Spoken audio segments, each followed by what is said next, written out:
तो हम rotation motion start करने जा रहे हैं, क्योंकि कुछ बच्चों का रोटेशन मोशन भी आ रहा है, ऐसा सुनने में आया है।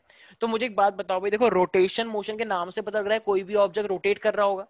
जैसे मान लो ये मेरे पास एक रिमोट है और वो रिमोट इस तरीके से ऐसे गोल गोल घूम रहा है, तो अगर एक रिमोट अगर ऐसे गोल घूम रहा है तो ये रोटेशन मोशन हुआ या नहीं हुआ? या मान लो मैंने इसको रस्सी हुआ। से बांध दिया और मैं ऐसे घुमा रहा हूँ, तो वो भी तो अपने आप में एक रोटेशन मोशन हुआ, राइट? तो कोई भी चीज अगर अपनी पोजीशन से ऐसे रोटेट कर रही है, रोटेट, तो ये क्या माना जाएगा? तो ये माना जाएगा रोटेशन मोशन, ठीक है।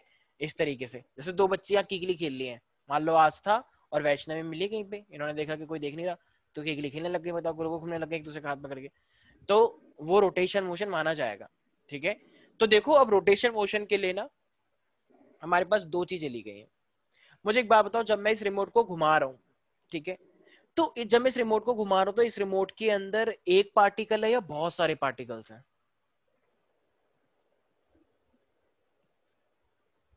बोलो। बहुत सुनाई नहीं? सारे पार्टिकल्स हैं। बहुत सारे अरे यहाँ पे बच्चे कैसे हैं यार, कोई रिप्लाई नहीं करता है, एक तो अपनी वीडियो नहीं ऑन करते, ऊपर से रिप्लाई भी नहीं करते हो। अभी रुक जाओ, क्लास से बाहर निकालता हूँ तुम्हें। तो यहाँ पे इसके अंदर क्या है, बहुत सारे पार्टिकल्स हैं, तो ये पूरा एक सिस्टम है। तो अब जब मैं इस पूरे सिस्टम को रोटेट कर रहा हूँ तो ऑफकोर्स सी बात है उसके पार्टिकल भी तो मूव कर रहे होंगे। एक पार्ट मतलब इसमें तो कम से कम लाखों पार्टिकल है, तो जब मैं इसे घुमा रहा हूँ तो लाखों पार्टिकल ही तो गोल गोल घूम रहे हैं। एक मान लो गोल वाला झूला है, तो एक गोल वाले झूले पे एक बच्चा घूम रहा है, तो वो एक सिंगल पार्टिकल हुआ। और जब बहुत सारे बच्चे आ गए तो वो सारे, जो मैं घुमा रहा हूँ गोल वाले झूले को, तो वो सारे बच्चे गोल गोल झूल रहे हैं, तो वो क्या हुआ, कलेक्शन ऑफ पार्टिकल। तो मेरे पास दो चीजें होती हैं, एक होता है सिंगल पार्टिकल, और जब पार्टिकल बहुत सारे मिलके एक हो जाते हैं तो उसे हम क्या बोलते हैं, सिस्टम बोलते हैं, ठीक है भाई। तो यहाँ पे हमें फिर क्या बोलना चाहिए, तो सबसे पहले अगर मैं पार्टिकल की बात करता हूँ तो व्हाट इज पार्टिकल? ये स्मॉलेस्ट है या कलेक्शन है? स्मॉलेस्ट। तो इसका मतलब हम बोल सकते हैं ये एक ऐसा ऑब्जेक्ट है, an object whose mass is finite. मतलब ये पार्टिकल का मास कितना भी हो सकता है, ठीक है। और ये जो पार्टिकल है ना, ये इसको इतना भी छोटा नहीं लेना है तुम्हें, ठीक है। तो रिमेंबर कि इसका जो साइज होगा, whose size and internal structure can't be neglected. तो ध्यान रखना फिजिक्स के अंदर, जैसे तुम हमेशा केमिस्ट्री में लेते हो, एटम्स, मॉलिक्यूल, आयन, ठीक है। तो इसी तरीके से यहाँ पे जब हम पार्टिकल की बात करते हैं तो हम उसके इंटरनल स्ट्रक्चर, उसके साइज को हम नेग्लेक्ट, ध्यान रखना सारे बच्चे, ठीक है। एक सेकेंड, मैंने क्या बोला? तो एक ऐसा पार्टिकल जिसका मास के अपने आप में काफी, मतलब इतना छोटा नहीं होना चाहिए कि जिसे तुम नेग्लेक्ट कर दो। तो फाइनाइट का मतलब है कोई ना कोई एक उसकी वैल्यू होनी चाहिए, ठीक है। अब अगर मैं उस साइज और इंटरनल, देखो अब जैसे मैं किसी भी चीज को घुमा रहा हूँ, अभी मैंने आगे बताया नहीं है, कैन। अब मुझे एक बात बताओ, अगर कोई भी एक पार्टिकल है, उसका स्ट्रक्चर कैसा भी हो, तो उसका स्ट्रक्चर कैसा भी हो, क्या उसके रोटेशन में फर्क पड़ जाएगा क्या? नहीं। इंटरनल स्ट्रक्चर मेरी बॉडी के अंदर कैसा भी स्ट्रक्चर हो, तो मैं उससे क्या मतलब है, अगर कोई गोल घूम रहा है तो घूमने दो। तो इंटरनल स्ट्रक्चर से रोटेशन पे आई डोंट थिंक सो कि कोई फर्क पड़ता होगा, राइट? या उसके साइज से। मेन तो उसका मास होना चाहिए, क्योंकि देखो आने वाले जब जितने भी टॉपिक आएंगे ना, वो बेसिकली मास के ऊपर डिपेंड करने वाले हैं। तो उसका साइज कैसा है, उसका इंटरनल स्ट्रक्चर कैसा है, ये हमारे लिए इतनी बड़ी कोई बात नहीं होने वाली, ठीक है। तो एक चीज ध्यान रखना, एक पार्टिकल जब भी मैं बोलता हूँ तो तुम्हें बस मास से मतलब रखना है, बाकी तुम्हें किसी भी चीज से मतलब नहीं रखना है, ठीक है भाई। तो जब भी मैं पार्टिकल बोलूंगा तो मैं किससे मतलब रखना है, सिर्फ और सिर्फ, मास। बाकी तुम्हें किसी चीज से कोई मतलब नहीं है। But whose size and internal structure can be, मतलब जरूरी नहीं है कि तुम नेग्लेक्ट करो, लेकिन कैन बी मतलब मे बी नेग्लेक्टेड, अगर वो बहुत छोटा है तो हम नेग्लेक्ट भी कर सकते हैं, बाकी बड़ा होगा तो जरूरत नहीं है नेग्लेक्ट करने की, ठीक है। तो मेन बात है बस मास फाइनाइट होना चाहिए, बाकी ये वाला पॉइंट भी तुम्हें याद रखना होता है, ठीक है भाई, याद रहेगा सब बच्चों को पार्टिकल। अच्छा, अब सिस्टम क्या होता होगा फिर? बहुत सारे पार्टिकल जब एक सिस्टम बना। वेरी गुड, तो कहना ही से collection of very large number of particles, very large number of particles, ठीक है। तो ये आपस में इंटरेक्ट भी करते हैं, ठीक है, they can which are mutually interacting with each other, which mutually interact with, अच्छा देखो ये दो पार्टिकल नहीं है ना, जब दो से ज्यादा होते हैं तो हम क्या वर्ड यूज करते हैं, विद वन अनदर, राइट। जब दो लोग होते हैं तो ईच अदर लगाते हैं, with one another, right everybody. Kartikeya, Aditi, सार्थक, एक तो बच्चों को वीडियो ऑफ करने की इतनी दिक्कत है, इतनी दिक्कत है यहाँ पे। तो ये है पार्टिकल और ये है मेरे पास सिस्टम, कुछ फर्क नहीं पड़ेगा। मैं उनको लगता है कि सर 2 मिनट बोलते हैं फिर दोबारा भूल जाते हैं, फिर बोलने के बोलेंगे तो चाहे फिर दोबारा भूल जाएंगे, क्योंकि सर की उम्र हो रही है, सर बोल तो वैसे हो उनको पता नहीं चलता क्या हो रहा है। वेरी गुड बेटा, हाँ सर, बहुत जल्दी निकालेंगे तुम्हें क्लास से, ठीक है। सच्ची अब देखो, ये बात है। चुप हो जाओ स्वास्तिका। अब हमारे पास दो चीजें हैं, एक इंटरनल फोर्स और एक है मेरे पास एक्सटर्नल फोर्स, ठीक है भाई। जैसे अब देखो इंटरनल फोर्स क्या होता है, जैसे जब भी मैं HCl की बात कर रहा हूं, तो HCl, H और Cl ने अंदर ही अंदर अपनी बॉडी के ऊपर दो फोर्स लगा रखे हैं, यस और नो। अंदर ही अंदर एक बॉन्ड का फोर्स है ना, है या नहीं है। जैसे NaCl है, हाँ, NaCl ने अंदर ही अंदर अपना आयनिक बॉन्ड बना रखा है, तो वो उनका अंदर का फोर्स हुआ या नहीं हुआ, आपस में एक दूसरे को होल्ड करने का फोर्स। तो ये तो होता है इंटरनल फोर्स। अब मान लो तुमने ऊपर से किसी भी बॉडी को तुम खींच रहे हो, तुम मान लो बाहर से NaCl को अलग करना चाह रहे हो, तो अलग करोगे तो उनका इंटरनल बॉन्ड भी टूट जाएगा ना। तो ये तुमने बाहर से जो फोर्स दिया, इसे हम क्या बोलेंगे, इंटरनल या एक्सटर्नल। एक्सटर्नल। एक्सटर्नल हुआ ना। तो ये तो बहुत बच्चों वाली बात है। अगर मान लो तुम किसी, जैसे जैसे तुम्हारे घर में एक अलमीरा है, अलमीरा एकदम टाइटली अटैच हो रखी है, गिर नहीं रही अभी। तो अभी गिर नहीं रही है तो वो पूरी टाइटली अटैच क्यों है, क्योंकि उसके अंदर कौन सा फोर्स लग रहा है, एक्सटर्नल या इंटरनल। इंटरनल। इंटरनली वो अटैच है ना एक दूसरे से सारे के सारे, तो इसलिए कोई चीज गिर नहीं रही है। लेकिन अब मान लो बाहर से कोई आ जाए, तुमने मान लो बाहर से वो मंगवाई वाली मशीन, क्या कहते हैं जो तोड़ देती है सब चीजों को, JCB, तुमने मंगाई और तुम अपनी अलमारी तोड़वा रहे हो। या मान लो तुम हथौड़ा, जैसे मैं स्वास्तिका, स्वास्तिका के पास हथौड़ा था और स्वास्तिका हथौड़ा से अलमीरा तोड़ रही है, ठीक है। तो अगर ये चीज तोड़ रही है तो वो कौन सा माना जाएगा स्वास्तिका का ये फोर्स, एक्सटर्नल या इंटरनल, बोलो भाई। यार एक्सटर्नल। यहाँ के बच्चे तो यार बहुत ही ज्यादा मतलब वैसे हो गए हैं कि रिप्लाई नहीं करते हैं बिल्कुल। ऐसा लग रहा है जैसे कि हम प्रधानमंत्री जी से क्वेश्चन पूछ रहे हैं कि बताओ GDP कम क्यों हुई, और सब एकदम मौन हो गए नहीं, इसका कि रीजन 100 तो पता सवालों है। के जवाब से अच्छा है खामोशी। थोड़ा जवाब दो भाई, ठीक है। जवाब देना तुम्हारा परम धर्म है, अभी तुम कोई ज्यादा बड़े लीडर नहीं बन गए हो, रिप्लाई देना सीखो, बदतमीज बच्चे। अभी 10th क्लास पास करके आए हो, अकड़ देखो पूरी की ऐसी आ गई जैसे नहीं अभी बिल्कुल IIT मिल गया, कल ऑफर लेटर आ गया है। नीचे आ जाओ वापस। तो हमने क्या बात करी है, अच्छा अब यहाँ पे एक क्वेश्चन आता है कि अगर एक ये रिमोट है, ये एक रिमोट अभी एक सिंगल ऑब्जेक्ट है, तो ये एक रिमोट एक सिंगल ऑब्जेक्ट की तरह काउंट हो रहा है, तो क्यों, बिकॉज ऑफ एक्सटर्नल फोर्स या internal force. Because of internal force. संकल्प तुम्हें क्या लगता है, बिकॉज ऑफ एक्सटर्नल फोर्स या इंटरनल फोर्स। किस चीज में?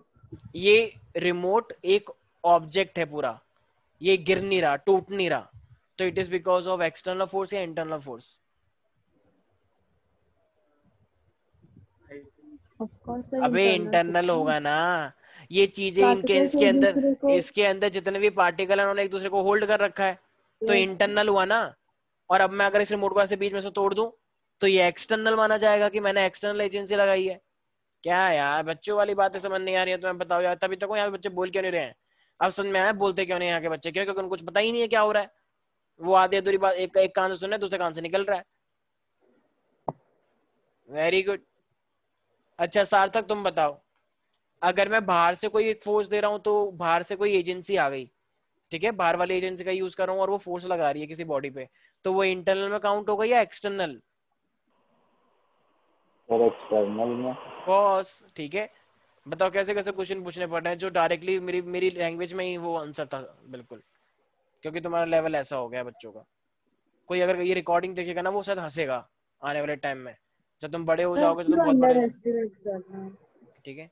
तो एक्सटर्नल, मान लो तुम्हारी जब नेक्स्ट जनरेशन आएगी वही रिकॉर्डिंग देखेगी, तो वो क्या कहेगी, बताओ ऐसे थे हमारे सागर पूर्वज, सर के बारे में कहेगी, जब ठीक देखो है। तब गंगा का तो विकास करती तो है। ये हमारे पास इंटरनल में क्या आ जाता है मेरे पास, तो ये आपस में म्यूचुअल फोर्सेस होते हैं, अंदर अंदर लगते हैं, राइट। तो mutual forces exerted by the particles, mutual forces in particles भी बोल सकते हो, या एक्सर्टेड बाय द पार्टिकल्स, तो ये होल्ड करके रखते हैं, they are responsible for holding together, right. लेकिन एक्सटर्नल एजेंसी, जब भी कोई फोर्स लगता है, by the external agency, force by any external agency जो कि उसके स्ट्रक्चर को डैमेज कर सकती है, तोड़ सकती है उनके चीज को, राइट, उसको उसके अंदर वेलोसिटी प्रोवाइड कर सकती है, जो मूव करवा सकती है, तो वो होता है मेरे पास एक्सटर्नल, राइट प्यारे प्यारे बच्चों। अच्छा अब जरा ना एक चीज देखना, इसके लिए मुझे अपनी वीडियो को कुछ अलग तरीके से दिखाना पड़ेगा। अच्छा जरा मुझे एक बात बताओ, तुम लोगों ने मेट्रो के पिलर्स तो देखे होंगे? मेट्रो तुम लोगों ने मेट्रो के पिलर्स तो देखे होंगे ना रियल में? Yes sir. देखो यस हाँ मेट्रो के पिलर जो होते हैं वो एक बीच में लगा होता है, और ये पूरा का पूरा एक पूरा स्ट्रक्चर ऐसे खड़ा होता है, राइट। फिर अगला पिलर इस साइड होता है ऐसी, इसके अगले वाले में ऐसे, एम आई राइट? कभी ऐसा देखा है? तो जरा बताना, यस ये सर अभी जैसे मैंने अपना हाथ को पिलर बना दिया और ये रिमोट है, तो ये रिमोट नीचे नहीं गिर रहा, तो ये रिमोट नीचे क्यों नहीं गिर रहा है? जरा बताना एक बार, ऐसा क्यों बिकॉज ऑफ नहीं, ना तो इस साइड गिर रहा ना इस साइड गिर रहा, तो ये गिर नहीं रहा है बिल्कुल एकदम, देखो मैं ऐसे मूव भी करवा बैलेंस रहा है, हूँ, बैलेंस्ड है इसलिए नहीं गिर रहा है, राइट। ठीक है। अच्छा अगर मैं इसी को यहां से अगर करूंगा तो ये नीचे गिरेगा नहीं गिरेगा? गिरेगा गिर जाएगा। अच्छा अगर मैं इसको ऐसे और ऐसे कर दूं तो वो भी नहीं तब नहीं गिरेगा, राइट। गिरेगा। ठीक है, लेकिन मेट्रो के अंदर जो होता है वो ये वाला कॉन्सेप्ट यूज होता है, ये वाला एकदम बीच में होता है, ठीक है, इस तरीके से मेट्रो में, और इसके ऊपर ऐसे ट्रेन चलते हैं ऐसे। तो ऐसा इसीलिए प्यारे प्यारे बच्चों कि एक पूरा जो ये स्लैब है पूरी की पूरी, तो इस पूरी स्लैब का जो सेंटर ऑफ मास है, मतलब पूरे मास का जो बीच में आ रहा होगा, मतलब पूरा मास ना इसका ऐसा है, सपोज किया जाता है, ऐसा माना जाता है कि पूरी स्लैब का मास सेंटर में आ रखा है इसके, ठीक है। ठीक है, तो पूरी स्लैब का सेंटर ऑफ मास बीच में कॉन्सेंट्रेट हो गया है। तो अब जब तुम पिलर भी बीच में लगाओगे, अगर तुम पिलर भी बीच में लगाओगे तो वो बिल्कुल बैलेंस हो जाएगा, यस और नो? Yes sir. मान लो ये जो है ना एक स्लैब है, मान लो ये 1000 क्विंटल का है स्लैब, सपोज कर लो 1000 क्विंटल है मेरे पास ये। अब अगर तुमने पिलर यहाँ पे लगाया है तो इस पिलर के ऊपर इसका कितना लोड आएगा? 1000 या सिर्फ इतने पूरा हिस्से का आएगा? पूरा आएगा। पूरा आएगा, पक्का सोच लो एक बार। हाँ सर। ठीक है, मान लो अगर ये 5 किलो का है, और अगर मैंने इसे एक उंगली से बैलेंस कर लिया, वैसे तो एक उंगली से करना मुश्किल होगा मेरे लिए, बट स्टिल मान लो मैंने ये एक उंगली से ऐसे बैलेंस कर रखा है, ठीक है, थोड़ा मुश्किल होगा लेकिन I am trying my best. तो अगर ये इस तरीके से अगर बैलेंस हो रखा है, ठीक है, तो अगर ये इस तरीके से बैलेंस है तो इसका मतलब मेरी उंगलियों पे 5 किलो ही आएगा या थोड़ा कम आएगा? 5 5 किलो। किलो ही आएगा, ठीक है ना। तो ये ऐसा क्यों है? क्योंकि हर एक बॉडी का जो टोटल मास होता है वो माना जाता है कि वो सेंटर पे आके कॉन्सेंट्रेटेड हो जाता है, ठीक है भाई, याद रहेगा सब बच्चों को? अरे बोलो भाई।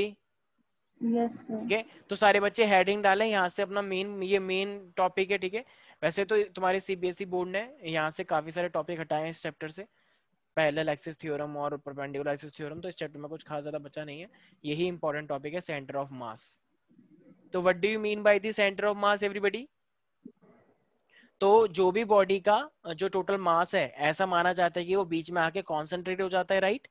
तो this is centre of mass, सारे बच्चे लिखे the centre of mass of a system, the centre of mass of a system of particle,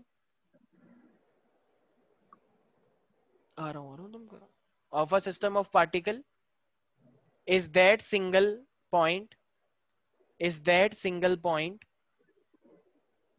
is that single point which moves in the same way, which moves in the same way in which a single particle, in which a single particle having the total mass of the system, having the total mass of the system and and acted upon by the same external force, and acted upon by the same external, एक second, acted upon by the same external force would move। अभी बताऊंगा इसका क्या meaning है, सारे बच्चे पहले ध्यान सुन ले एक बार, मैंने क्या बोला? the center of mass of a system of particle, of a system of particle is that single point which moves in the same way in which a single particle having the total mass of the system and acted upon by the same external force would move. ठीक है भाई, अब एक बार नीचे लिखे और, अभी बताऊंगा चिंता मत करो, और लिखो, और नीचे लिखना the center of mass of the body is the point, the center of mass of a body is the point where whole mass of the body is concentrated, whole mass of the body, एक second, whole mass of the body is supposed to be concentrated, माना जाता है, ठीक है, whole mass of the body is supposed to be concentrated for its motion. अब देखो मैंने क्या समझाया। सबसे पहली बात, अगर ये रिमोट है तो इस पूरे रिमोट का पूरा मास यहाँ पे लाई कर रखा है, तो उसे हम क्या बोलते हैं, तो ये सेंटर ऑफ मास हुआ, राइट। अब मान लो, अब दूसरी जो स्टेटमेंट सबसे पहले मैंने लिखवाई है वो क्या था, जो जैसे मैं इसको मूव करवा रहा हूं, तो जो मैं मान लो मैंने यहां से यहां पे इस पॉइंट को रख दिया, ठीक है, यहाँ पे, अब मैं इसको ऐसे घुमा रहा हूं, तो जब मैं इसको घुमा रहा हूं तो जो पार्टिकल यहाँ पे मूव कर रहा है वही पार्टिकल सेम डिट्टो ऐसे ही तो मूव कर रहा है यहाँ पर भी, और वो यहीं पर भी मूव कर रहा है, राइट। तो सेंटर ऑफ द मास एक वो पॉइंट है किसी भी ऑब्जेक्ट के ऊपर जो इस तरीके से मूव करता है कि जो फोर्स यहाँ पे लग रहा है वही फोर्स यहाँ पर भी लग रहा होगा, जो पार्टिकल यहाँ पे ऐसे जा रहे हैं तो सारे पार्टिकल वैसे ही जा रहे होंगे, तो इस तरीके से माना जाता है, ठीक है भाई।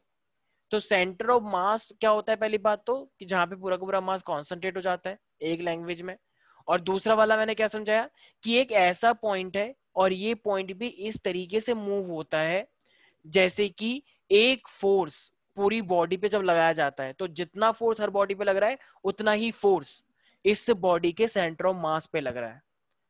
जैसे मान लो तुम लोगों ने बोला कि ये जो है ना, ये जो पूरा का पूरा पिलर है, तो इसका टोटल मास कितना, टोटल जो वेट है वो मान लो कितना है 100, तो तुमने इस पूरे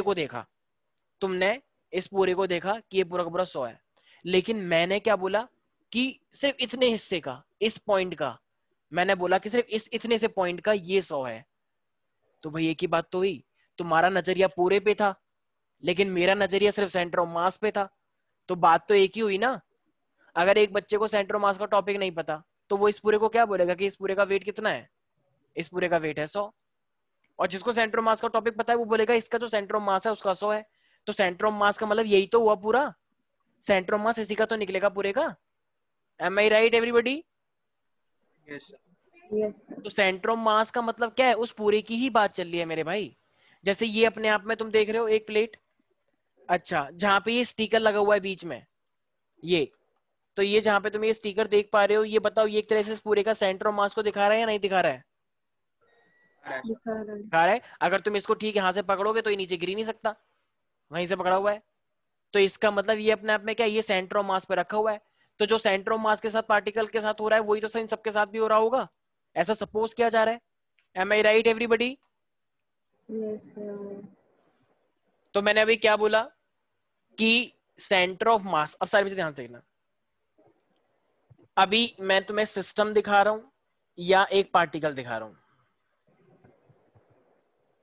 ये एक सिस्टम है या पार्टिकल है? एक सिस्टम है। मैंने मान लो एक सिस्टम पे फोर्स लगाया 100 का, तो तुम्हें क्या दिखेगा, मान लो तुम गांव से आए हो सारे बच्चे, वो तो आए भी हो, मान लो तो इस पे कितने का फोर्स लग रहा है, 100 का फोर्स लग रहा है, राइट।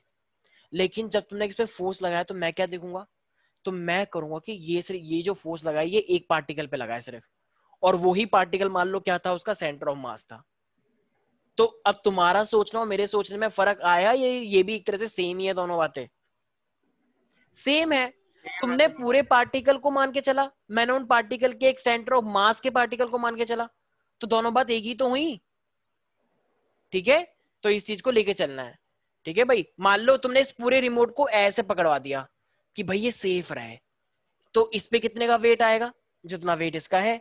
और अगर तुमने इसको पूरा सपोर्ट ना देके तुमने यहां से एक पार्टिकल से पकड़ लिया तो तब भी तो उतना ही वेट आएगा। आया समझ में? तो ये सेंटर ऑफ मास है, यही तो है सारा खेल फिजिक्स का। ठीक है, तुमने देखो होगा बड़ी बड़ी चीजें जैसे कि जो तुम्हारा ये जो तुम्हारी बिल्डिंगें बनी हुई हैं तुम्हारी सोसाइटीज में, क्या ये बहुत बड़े उस पे फाउंडेशन पे खड़ी हैं?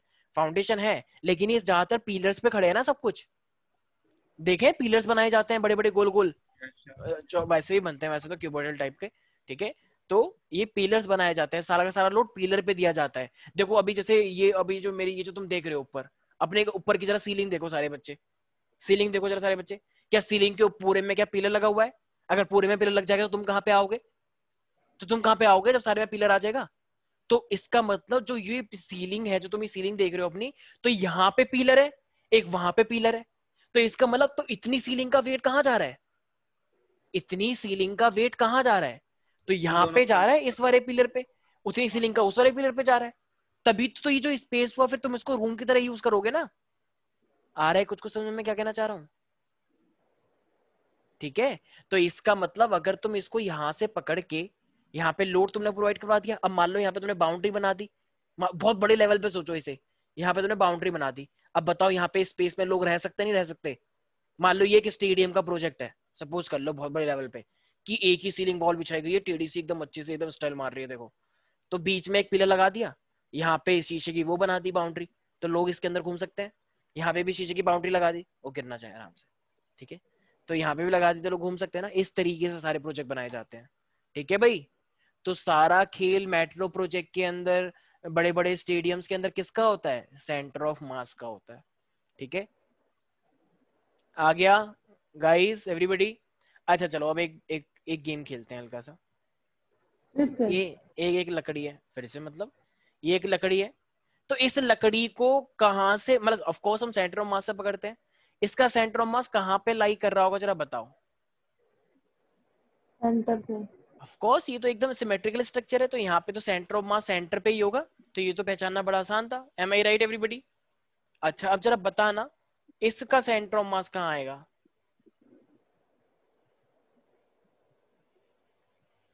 लोग बोलेंगे फिर से सेंटर पे, क्योंकि ये भी सिमेट्रिकल स्ट्रक्चर है, तो इसका भी सेंटर हाँ ऑफ मास यहाँ पे कहीं पे आ रहा होगा, राइट? पूरे का मास सेंटर पे ही तो आ रहा होगा। ठीक है, वेरी हाँ। गुड, बहुत अच्छे। अब मान लो कि एक मेरे पास ऑब्जेक्ट है ऐसा, इस तरीके से, वो देखिए हनुमान जी की जो गदा होती है एक, जैसे हनुमान जी पीटते हैं लोगों को। तो इसको बल्ब भी कह सकते हैं। ठीक है, मान लो ये मेरे पास एक चम्मच है, सपोज कर लो, ठीक है चम्मच है एक, तो ये कैसे चम्मच है। अब अगर ये मेरे पास एक चम्मच है, ठीक है, तो जरा बताना इस चम्मच का सेंटर ऑफ मास कहाँ पे आएगा? यहाँ पर कहीं आएगा भी क्या? आ सकते हैं। अच्छा कहीं भी आ सकता है, ये क्या बात हुई? यहाँ पर आएगा क्या? मतलब इस सिस्टम में इस अंदर ही पॉइंट पे, कहीं। इस पॉइंट पे आएगा या नहीं आएगा ये बताओ? नहीं आएगा। नहीं आएगा। ठीक है, लेफ्ट जाऊं या राइट जाऊं? सर जहाँ पे राइट। बड़ा पार्ट है। अच्छा राइट पे जाते हैं। ठीक है, यहाँ पर आएगा क्या सेंटर ऑफ मास? नहीं। आ भी सकता है वैसे तो थोड़ा। ठीक है चलो, क्या यहाँ पर आने के चांस है? हाँ यहाँ पे आ सकता अच्छा ठीक है, यहाँ पे आ सकता है। ठीक है, क्या यहाँ पर भी आ सकता है क्या? उसके बाद सब में आएंगे। सब में? अच्छा सब में आएंगे, यहाँ पर भी आ सकता है क्या? है। नहीं। वहां नहीं ठीक है, आएंगे। क्यों? देखो क्योंकि इतने जब वेट बराबर रखना है ना, देखो अगर तुम यहाँ पे करोगे तो यहाँ का वेट और यहाँ का, तो यहाँ का वेट काफी ज्यादा है, तो ये सेंटर ऑफ मास तो बिल्कुल नहीं हुआ। अगर तुम इस पर आते हो तो ये वाला वेट अभी भी कम जैसा लग रहा है, ये वाला, क्योंकि इतने हिस्से का वेट ज्यादा हो गया ना। तो खुद बैलेंस करके देखना चम्मच को, जब तुम चम्मच को खुद यहाँ से पकड़ोगे स्पून को, यहाँ से या यहाँ से, तो ये बैलेंस हो जाएगा। थोड़ा सा इमेजिनेशन पावर बढ़ाओ, फिजिक्स में ये सब देखा जाता है, क्योंकि इतने हिस्से का मास ज्यादा है, तो इसका सेंटर ऑफ मास कहीं पे लाई करेगा ना, तो हम बीच लोग में। ये बोलते हैं ना कि सेंटर ऑफ मास उस ज्यादा हैवी पार्ट की तरफ ज्यादा खींचता है। बिल्कुल, हैवी पार्टिकल मतलब अगर एक कम मतलब है एक मैसिव ज्यादा। पोर्शन जो होगा वहां पे हाँ एक ज्यादा सेकेंड, अभी जाएगा। रुक जाओ, अभी रुक जाओ, अभी आ रहे हैं। मान लो कि ये स्वास्तिका बुलाया था ना, मैं स्वास्तिका को घर तोड़ने के लिए, याद है? तो स्वास्तिका घर तोड़ने वाला काम करती है मान लो, तो हमने इसको बुलाया कि आओ बेटी। मतलब यही बता था मुझे ठीक है, मेडिकल ना तो करने के बाद, है ना।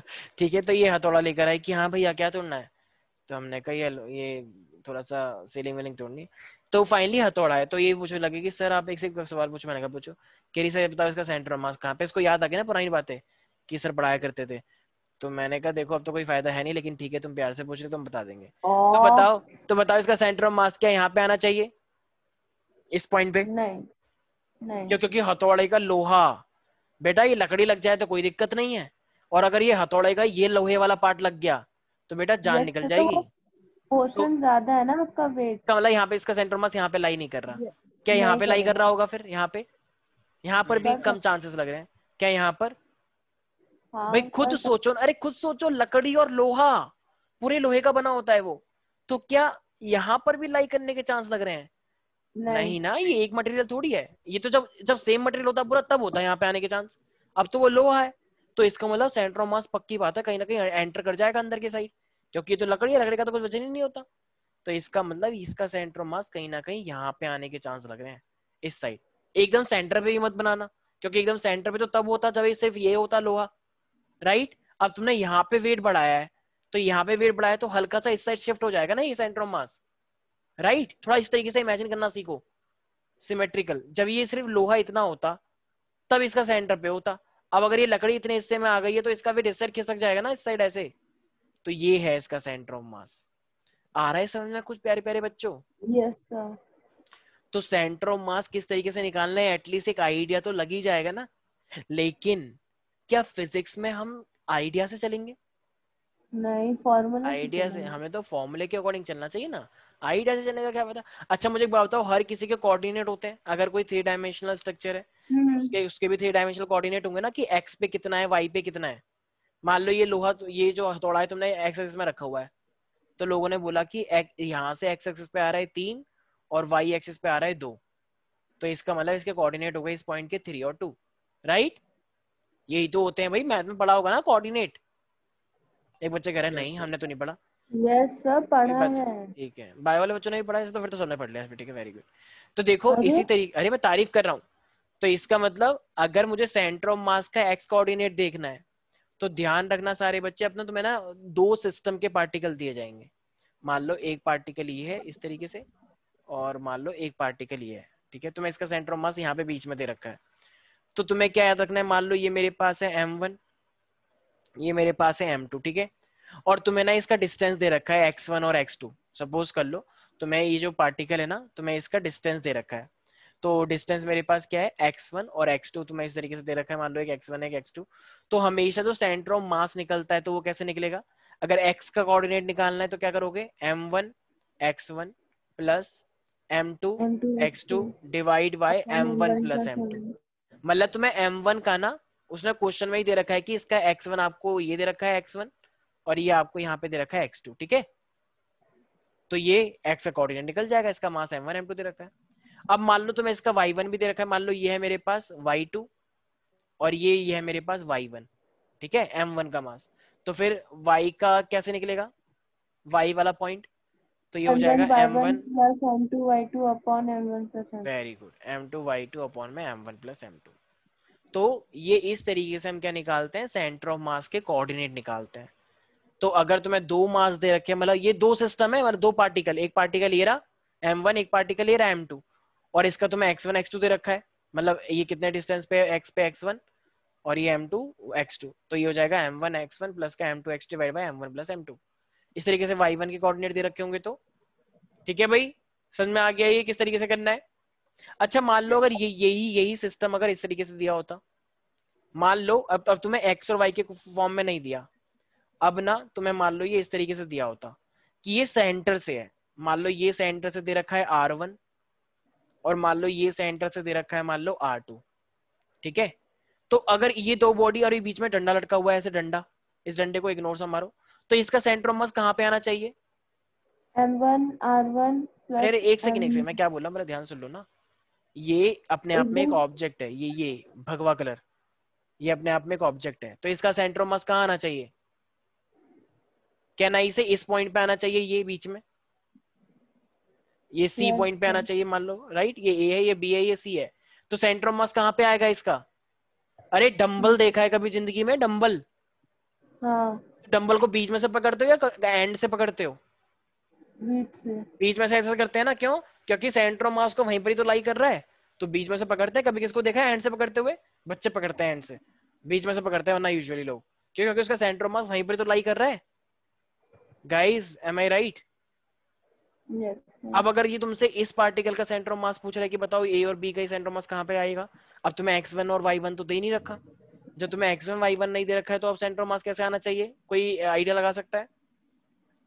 तो देखो अब जो M1 सेंटर, R1 अब देखो अब एक सेकेंड, अब जो सेंटर ऑफ मास आता है ना, तो अब एक्चुअली में यहाँ पे वो तुमसे कोऑर्डिनेट पूछेगा कि जब ये R1 है ये R2 है, तो अब ये तुमसे सेंटर ऑफ मास का डिस्टेंस ही तो पूछ रहा होगा ना कि यहाँ से सेंटर ऑफ मास का डिस्टेंस कितना आएगा।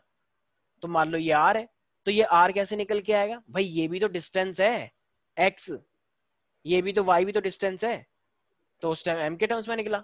अब जब ये R1 है ये R2 है, तो इसका कैसे निकलेगा? R1 प्लस का R2 डिवाइड बाई 2। ठीक है, इस तरीके से। वैसे आई नो तुम लोगों को दिक्कत हो रही होगी, सर ऐसे कैसे हो गया? मैं बताता हूँ, चिंता मत करो, चिंता मत करो। वैसे एक्चुअली में जो सेंटर ऑफ मास निकलना चाहिए था ना, उसका फॉर्मूला तो ऊपर में देख ही लिया ही रहा। तो ये वो निकलेगा m1 r1 plus m2 r2 divide by m1 plus m2। Am I right? ऐसे निकलना चाहिए था। अरे बोलो, ठीक है भाई? हाँ। तो ऐसे करके निकलना चाहिए था। ठीक है, तो ये वाला पता है मैंने कब वाला केस लगा दिया? अगर, क्योंकि मैंने तुम्हें मास तो दिया नहीं था, अगर दोनों का मास सेम हो जाए, तो अगर दोनों का मास मान लो सेम हो जाएगा तो फिर क्या लिखेंगे हम? m1 m को m मान लू मैं, तो ये m हो जाएगा तो m कॉमन हो जाएगा, r1 प्लस का r2, और ये क्या हो जाएगा? 2m हो जाएगा, तो m से m कट जाएगा ना, तो इसलिए r1 प्लस का r2 बाई 2 हो जाएगा। ठीक है, तो ये तो कंडीशन हो गई अपने आप में स्पेशल वाली। तो मेन फॉर्मूला वही लगाया है जो मैंने यहाँ पे लगाया है। ठीक है, तो ये तो बस कंडीशन कब है? जब मास बिल्कुल सेम हो जाएगा, when m1 m2 is equal to, मतलब m1 is equal to m2, तब ये कंडीशन आएगी। बाकी रियल फॉर्मूला तो यही वाला है, राइट एवरीबॉडी? Yes Yes. तो इसका मतलब डिस्टेंस है ना, क्या क्या? ये जो आर है, आर1 और आर2 डिस्टेंस है ना। हाँ हाँ, ये डिस्टेंस है, वो भी ओरिजिन से। यस, ठीक है, तो मैं भी इस कंडीशन को हटा के चल रहा हूँ, अगर तुम्हें पसंद नहीं आ रहा तो। ठीक है, वैसे जब मास सेम होगा तो r1 प्लस का r1 प्लस का डिवाइड बाई 2 हो जाएगा। अभी मेन फॉर्मूला वही याद रखना, सारे बच्चे एक बार बोलेंगे अपने मन के अंदर, m1 r1 प्लस का m2 r2 divide by m1 plus का m2। यस नहीं, रिपीट करो क्विकली जल्दी से। सेंटर ऑफ मास निकालने का तरीका, x के लिए तो x लगा देंगे, y के लिए तो y लगा देंगे r की जगह पे। यस नहीं, सेंटर ऑफ मास का फॉर्मूला जल्दी से फटाफट। तुम्हारी आवाज भी तुम्हारी जैसी हो गई है। ठीक है, कोई बात नहीं, चलो संकल्प जल्दी से फॉर्मूला बोलो फटाफट quickly. m1 r1 plus m2 r2 divide by m1 plus m2। ठीक है, very good. Swastika? M1 R1 plus M2 R2 upon M1 plus M2। अच्छा, अगर मान लो ये सिस्टम ऑफ पार्टिकल 3 हो जाते तो फिर तो तुम ये क्या बोलते? m1 r1 m2 r2 plus m3 r3 divide by m1 plus m2 plus m3। Am I right everybody? Aastha, Sankalp? Yes sir. ठीक है, तो जितने भी सिस्टम हो जाते हैं पार्टिकल के अंदर, मतलब जितने जितने एक सिस्टम के अंदर जितने भी पार्टिकल आ जाए, तुम्हें करना वही है, m1 r1 plus m2 r2 plus m3 r3 plus m4 r4 so on and so fourth divide by जितने मास है टोटल। राइट? ठीक है भाई, तो ये था हमारे पास एक बहुत ही most important concept, centre of mass का डिस्टेंस निकालने के लिए। हम सेंटर ऑफ मास में सेंटर ऑफ मास कितना है वो नहीं निकालते, हम ये निकालते हैं कि सेंटर ऑफ मास कहां पर है। सेंटर ऑफ मास कितना है ये नहीं निकालते, सेंटर ऑफ मास कहां पर है, कितने डिस्टेंस पे है, वो निकाल रहे हैं हम यहाँ पे। देखा ना, RCM, आर मतलब कितने डिस्टेंस पे है। ठीक है प्यारे प्यारे बच्चों? Okay, so rest of the portion we will discuss in our next class. Bye bye, take care.